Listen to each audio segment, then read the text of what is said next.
Harus. Dan lepas ni dia akan cerita secara perinci. Dan demikian pula mengetahui yang wajib bagi sekalian Rasul alaihimus salatu wassalam. Wajib tahu. Sekalian Rasul. Semua ya. Bukan satu saja. Baik. Berkenaan dengan apa? Tak. Yang wajib bagi Rasul. Tak. Yang wajib bagi sekalian Rasul. Manakan sifat wajib bagi Nabi. Kebanyakan dah hafal dah kan. Sifat wajib bagi Nabi.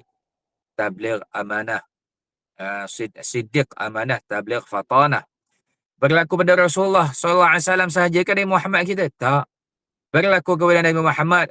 Berlaku juga kepada Nabi Ibrahim. Berlaku juga kepada Nabi Daud. Berlaku juga kepada Nabi Dzulkifil. Berlaku juga kepada Nabi Ilyas. Alaihimussalatu wassalam. Contoh sifat wajib tadi kita dah sebutkan siddiq. Kan, jujur. Dan wajib juga mengetahui sifat mustahil. Wajib juga tahu apa sifat yang tak mungkin berlaku pada Nabi. Contohnya, khianat. Nabi tak khianat. Jika dia khianat, berdosa ke dia? Ini bukan kita cakap dosa tak dosa.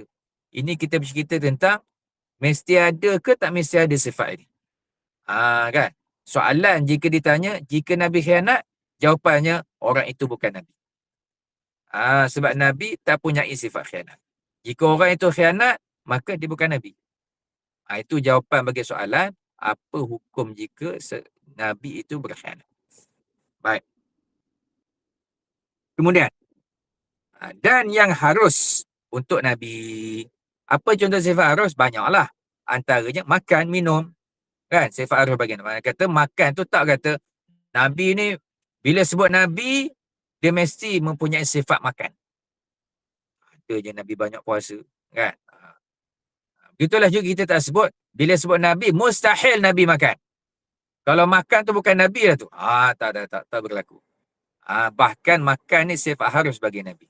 Jika Nabi makan, kenabian dia masih lagi sah. Kan? Memang dialah layak digelar sebagai Nabi walaupun dia makan ke tak makan ke. Kan? Kerana makan atau tak makan lah hanya sifat harus sahaja. Baik. Sebagaimana akan disebutkan nanti, akan diperincikan. Dan sekalian itu, semua perkara yang kita sebutkan tentang bila sebut Allah Ta'ala, wajib setiap mukallaf mengetahui sifat wajib Allah, mustahil Allah, harus Allah. Begitu juga untuk sekalian Rasul, wajib mengetahui tentang sifat wajib Nabi, mustahil Nabi, sifat harus bagi Nabi, termasuk pada makna dua kalimah syahadah. Jadi kalau tanya, apa pengertian dua kalimah syahadah? Apa maksud aku naik saksi? Allah Ta'ala itu Tuhan aku.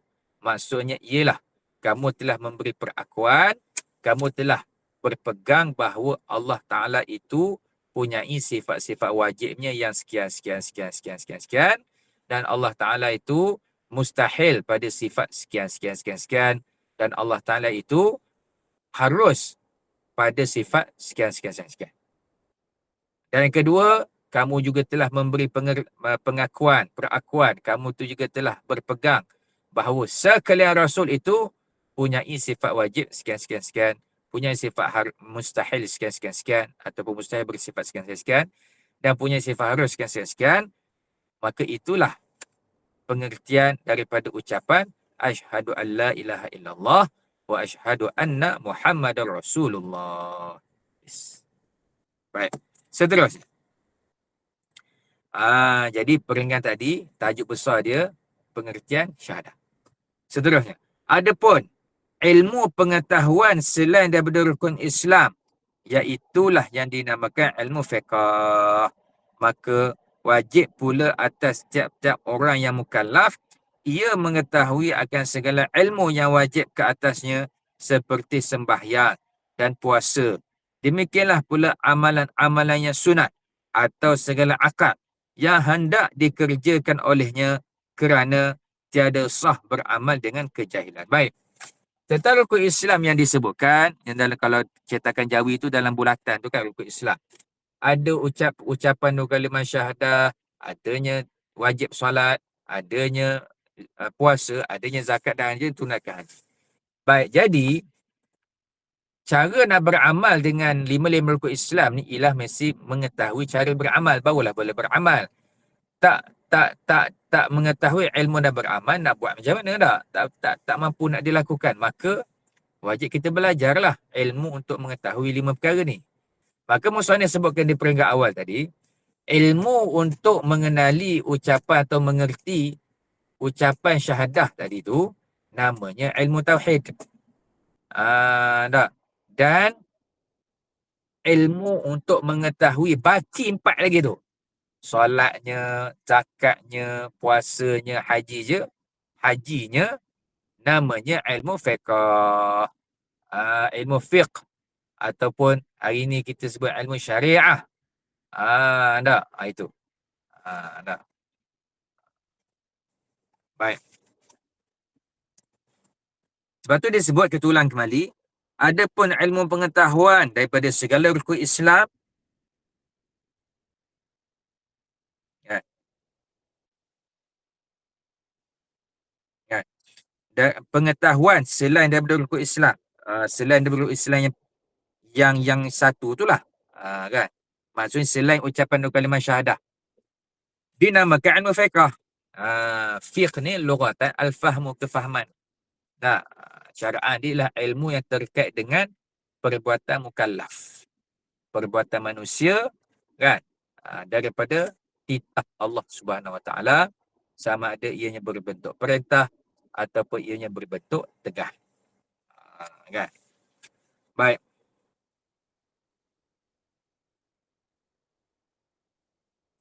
Maka wajib pula atas tiap-tiap orang yang mukallaf, ia mengetahui, wajib tahu, makna kata wajib belajar.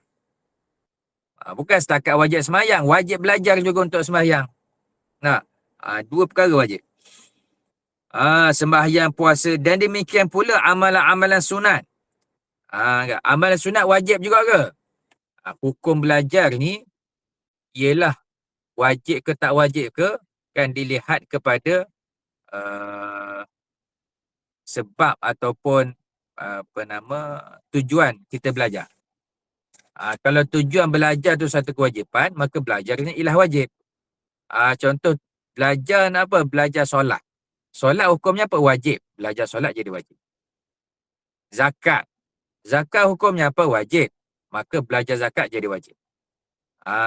Bersedekah. Apa hukum sedekah? Sunat. Maka belajar sedekah hukumnya sunat. Tak? Kan? Puasa Isnin Khamis. Apa hukum puasa Isnin Khamis? Sunat. Maka belajar tentang hukum puasa Isnin Khamis, hukumnya sunat.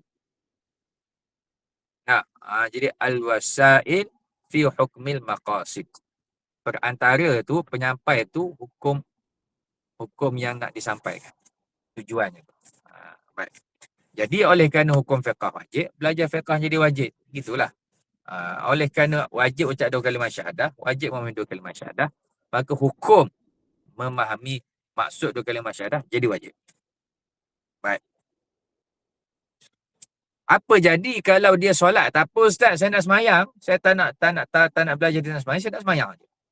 Maka apa hukumnya? Maka disebut tak. Kerana tiada sah beramal dengan kejahilan. Tak. Orang jahil, orang tak ada ilmu dia beramal, tak sah amal dia. Dalilnya apa? Adapun dalilnya daripada kitab Zubat. Kitab Zubat ni ialah kitab fiqh terkenal dalam mazhab Asy-Syafi'i. Matan Zubat. Dia berbentuk syair. Dia bukan berbentuk ayat macam kita tengah baca ni. Dia syair. Ni nazam kita panggil. Kan? Syair dia ada 1118 bait. Lebih kurang. Kan? Baris. Bait tu maksudnya baris lah. Kan? Banyak lah. Cuma di Malaysia kita ni kebanyakan di pondok-pondok atau pusat muayyan turas ni jarang dah yang belajar, dia hafal. Dia hafal bait syair. Kan? Bila ala kulli hal, apa kata dalam Safatul Zubat, iaitu matan kitab Zubat,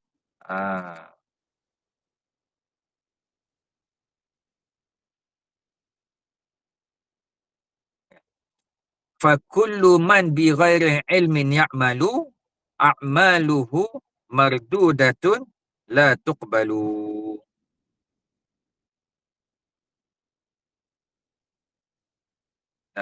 Bagi yang pegang kitab Jawi tu, dia bariskanlah dengan baris yang betul.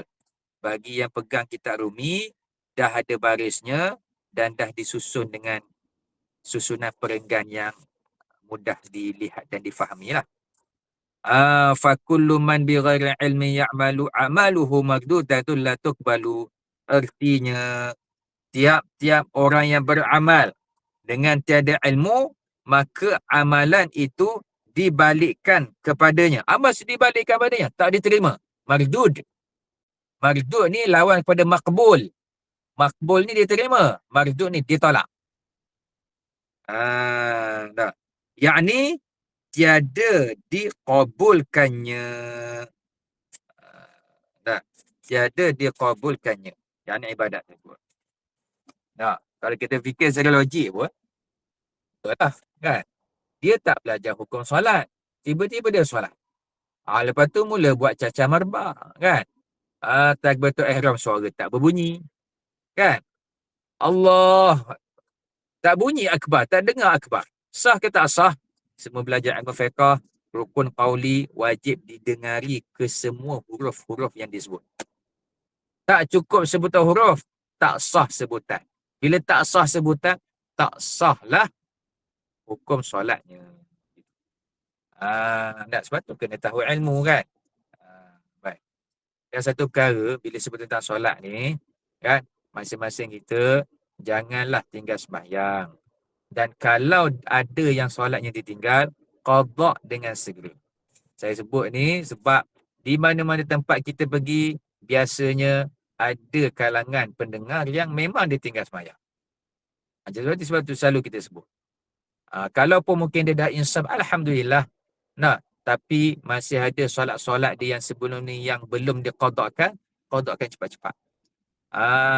Tak lebih-lebih lagi yang ditinggalkan tu sebab bukan sebab syar'i.